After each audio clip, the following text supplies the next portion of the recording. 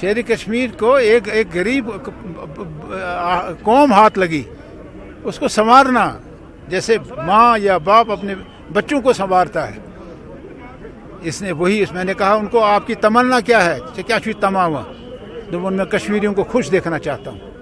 اس نے کشمیریوں کو ہمیشہ روتے دیکھا یہاں، کشمیریوں کو ہمیشہ غلامی اور غربت میں دیکھا یہاں، غربت میں غرق ہو گئے تھے یہاں کے لوگ۔ پڑھیں اس تواریخ پڑھیں، شہر کشمیر کیوں زندہ ہے؟ اس تنظیم نے شہر کشمیر کی قیادت میں ایک مفلوق الحال، غریب، مجبور، فاقہ کش قوم کو ایک حشاش بشاش قوم میں منتقل کر دیا۔ وہ ساری چیزیں اس کو فراہم کی۔ اس دنیا فانی سے چلے گئے جب یہ چیزیں ساری فراہم تھیں۔ اس کو ننگا نہیں چھوڑا، اس کو فاقہ نہیں چھوڑا، دماغ میں خالی نہیں چھوڑا، اس کو بنیادی ضروریات زندگی دے دی ہے۔ ان کی اس عوام دوست سوچ نے انہیں عام لوگوں کا لیڈر بنا دیا۔ شیخ عبداللہ کے انتقال کو 36 برس گزر جانے کے بعد بھی ان کے چاہنے والے ان کے مزار واقع نسیم باغ پر گلباری کرنے پہنچ جاتے ہیں۔ نیشنل کانفرنس یہاں واحد تنظیم ہے جس نے یہاں کے کاشتکاروں کو زمین کا حق کی مالکیت بنا دیا۔ یہ نیشنل کانفرنس کی ہی دین ہے۔